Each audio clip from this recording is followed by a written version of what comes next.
So some leadership trends that I think that we need to start really talking about or looking at on a much deeper level is the fact that people are struggling right now beyond the scope of their everyday work mask. When they show up, you may not be able to see it right away. I've only been privy to it just with the data that I've collected with different coaching sessions that I've had back to back with multiple leaders, that there is a level of self-doubt.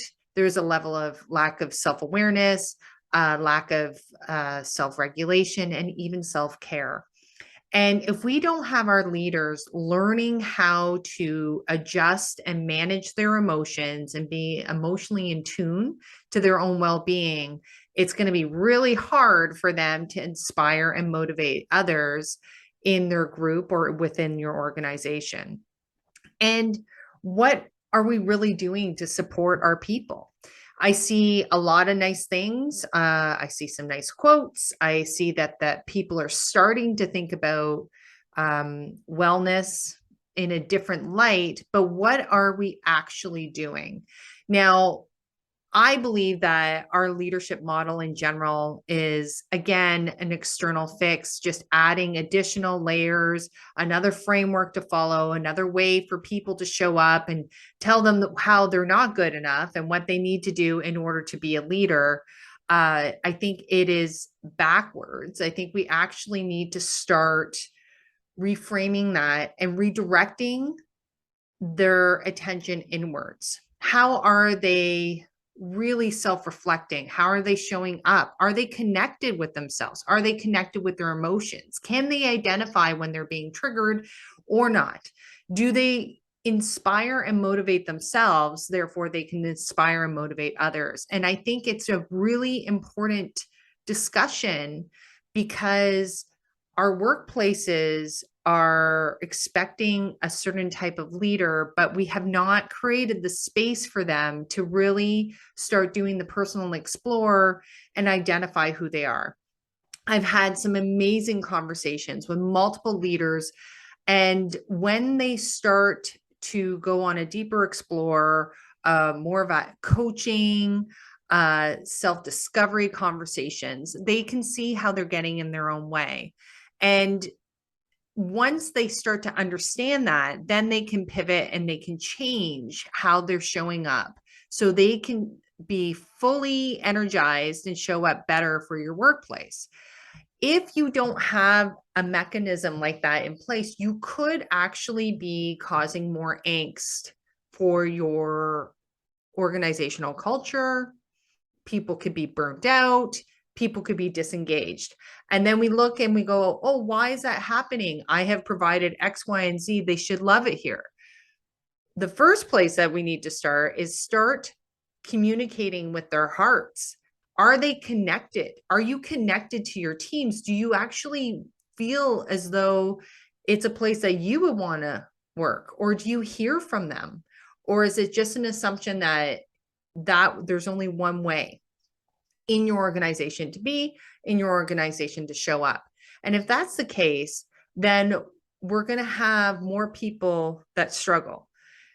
We have to start learning how to create the space for our leaders to excel differently and to be self-motivated and own their own happiness while they're showing up in your workplace. Now, in the past, we've had organizations that have been set up that would promote conflict, that would promote competition. There would be scarcity, like only one person could have the idea. And when that happens, we're actually putting our leaders in a more stressful situation. Instead of pivoting and shifting to a more collaborative way where people are nurtured and it's about cooperation and showing up and adding value to your organization. And this way, when we learn to start to share information and encourage diversity of thought, magic happens. Your organization will start to win and people will start to show up differently. And that's where they get the sense of belonging. That's where they start to begin to feel as though they're a part of something greater. We have to really learn how to motivate people differently so they can show up differently. So I like to do it this way. It's very easy. There's a scale. Okay. And at the top of the scale, you have love, compassion, empathy, kindness, joyful work environment. Okay. At the low part of the scale, you have fear, dread, judgment, shame, criticism. And really, our leaders or even your employees could be going up the scale or lower end of the scale. And one thing I would ask is, are you showing up from a place of fear? Are you managing through fear while people are feeling as though they're suffering from self-doubt? They don't feel good enough. They don't feel as though they're aware enough. That is only going to add to disengagement. So if you want to add to the scale, you can add the top part is full engagement, where people are loving being there, they're empathetic, they're caring, they're showing up, they're highly productive. Or you could go on the lower end of the scale where people are feeling disengaged, they don't trust the organization, there's jealousy, there's competition, there's gossiping, it's all the low vibe stuff, which you do not want to bring into your organization. But this is really about self-awareness and acknowledging, how are your team showing up? How are you showing up on the scale? Am I managing by fear, which would be you go my way or you hit the highway? You go my way or you're going to get fired? Or are you going to be managing more collaboratively? Oh, okay, that's a great idea. We'll take it into consideration. Let's see what we can do, and really promote a different level of engagement. And it's really important because this is all around emotional intelligence and how we show up. In the past, organizations have been very set on IQ. IQ has been very, very important.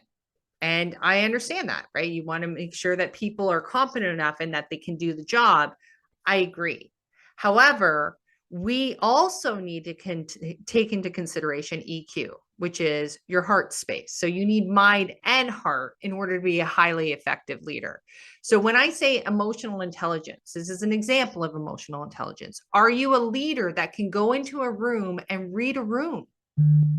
So that means reading a room when no one is saying anything, but you're reading body language, you're reading energy, you kind of feel that overall vibe, something's not right. And if you are gifted enough to be able to do that, you can navigate a lot of your issues before they turn into full out disengagement, where people are, absent but present, or they're not engaged, there's criticism. It's just not the right kind of environment. But you have control in that. If you have more people that are emotionally in tune, they'll be able to read situations. It's called situational awareness. They'll be able to actively listen. So they'll be able to hear the cues before it turns into something that is going to be destructive towards your business. So you're fooling yourself if you think that just because we don't talk about it, it doesn't exist. So this is being progressive and getting your leaders to be absolutely aware of how they're showing up, one, and two, are they managing their own emotions? Therefore, they can help others, guide them on their particular paths. Because in the past, we have blocked them. And when we block them, what happens is that they're still there and they start to build. And I believe that that's where a lot of the great resignation is coming from. A lot of, the disengagement. People are frustrated and they just quietly work, but they're not bought into what you have to offer as an organization. The expectation, I believe, as an organization, you will have to go much deeper. We have a duty to care about people. And it's not just, at least in the past, it's not just coming in and you do your job and just do it. And it doesn't matter what your role is. I love the fact where and I've heard this multiple times, like, oh, that's because it's that role, or you try doing that role. That would be really boring. No, that has nothing to do with that. Are you caring about your employees? Do you take the time to understand that the integrated employee after the past 3 years is coming into your workplace? Are you prepared to deal with that? And if not, then I suggest that you start building out an action plan and getting your teams a little more emotionally in tune, because if not, they're going to shift and they're going to go somewhere where they are valued, seen, and heard in a different way.